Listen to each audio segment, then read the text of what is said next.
àṣẹ òtúrá alágbàwí ayé olúgbòhùn ọ̀run ẹkùn ọkọ̀ òkè alágbára ńlá tí ń foṣẹ́ jagun mànàmáná ojú ọ̀run tí ń dẹ̀rù bòṣìkà. ẹ ti kúrò nílùú Benin ẹ ti wá síbí ẹ ti kúrò ní ẹ̀yìn òkun ẹ ti wá síbí àwa ọmọ ilé adé lónìí o ohun tá a kọ́ béèrè lọ́wọ́ yín gangan ni pé ohun tá a fẹ́ gangan òun ni ìṣẹ́gun òun ni ìṣẹ́gun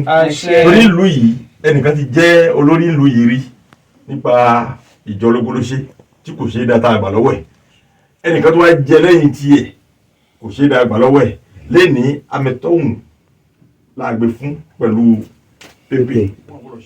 àṣẹ. Akin olóòkànà jẹgbà. ológun àsọtẹ́lẹ̀ agbọ́sásámọ́sá agbọ́yàyàmọ́yà ojúpọ̀ kọ̀ọ̀kan mọ́fọ́ ọgbọ́n igi sọ̀kò láwẹ́ ọgbọ́n ọ̀tá sọ̀kò nímọ̀ obìnrin abẹ́rẹ́ kò ṣe pèmí obìnrin ọ̀tá kò ṣe wájú obìnrin ọ̀tá kò ṣe fonísọ obìnrin ẹ̀gbà òdèjì rẹ́kà fìjà bí olùṣègùn àjàgbèrè olùgbàlà àjàtúrè jagunṣẹ́gbẹ̀ ìgbà ọ̀ṣẹ̀ ẹni kò mọ̀ ẹni mọ̀ ọ̀gọ̀ ó ti kí lọ́mọ nílẹ̀.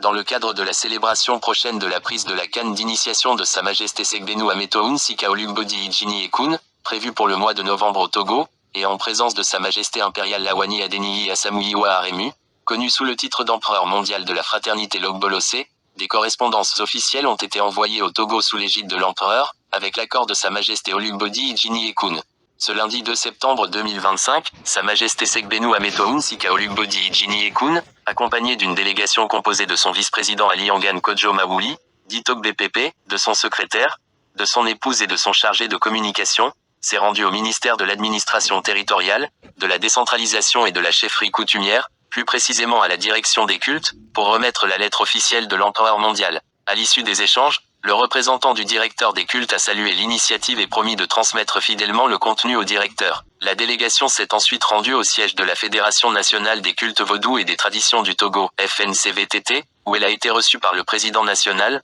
Ounongang Ninofuna Koetekovi Asogba Sotor II, ainsi que par le deuxième et le troisième vice-président, le président de la commission des comptes, le secrétaire, le trésorier et le protocole de la fédération. Dans une ambiance chaleureuse et conviviale, les deux délégations, celle de la FNCVTT et celle de la fraternité Logbolosé, ont échangé longuement sur les valeurs de la culture ancestrale et de la tradition africaine. La fédération a exprimé le souhait de participer aux réunions de la fraternité Logbolosé et a proposé que celle-ci intègre la fédération nationale, afin qu'ensemble, elle puisse œuvrer à l'élévation et à la valorisation de la culture ancestrale africaine. Cette rencontre avec la direction des cultes ainsi qu'avec la Fédération nationale des cultes vaudous et des traditions du Togo, FNCVTT, constitue une invitation officielle adressée à ces deux institutions afin qu'elles honorent de leur présence la cérémonie de la prise de la canne royale de Sa Majesté Segbenu Ametoun Sikaolugbodi Ijini Ekun, prévue en novembre prochain au Togo. Leur participation serait un précieux soutien à la valorisation de la culture ancestrale et des traditions africaines. Cet événement se tiendra en présence de Sa Majesté impériale Lawani Adeniyi Asamuyiwa Aremu,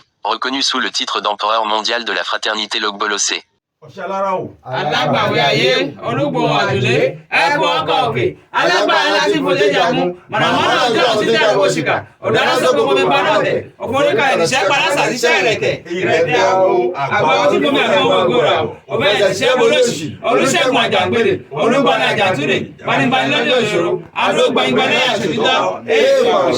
ọ̀ṣẹ́ alára abapára mọ̀tí àgbàtà àríwòròkè ẹ̀yinjú Èdùmàrè àyànfẹ́ adániwáyé ìgbọ́ràn òsì àrẹ́dà ọ̀pá-tẹ́rẹ́ kalẹ̀ ọkọ̀jú ọ̀run alágbàláyé aláṣẹ àlùfín aláṣẹ àjùlé apàṣẹ àrùdà ọba ọtí bíbí ẹ̀ ṣe rẹ̀ èèpà òrìṣà ọ̀ṣẹ́ alára ológoṣẹ́ abalafínní àwọ̀ ìgbín olómìnirẹ̀kùn ọ̀ṣẹ́ alára ológoṣẹ́ abalamìnìjọ àwọ̀ ọ̀gẹ̀dẹ̀ olómìtura òwò ẹgbẹ̀rẹ̀ nínú olókun owó ìṣàwẹ́sẹ̀ ní ọlọ́sà olùpàbídà sọ́bídìrẹ ògbómi òwúrò ọ̀gbẹ̀dà ṣùṣànù èèpà òrìṣà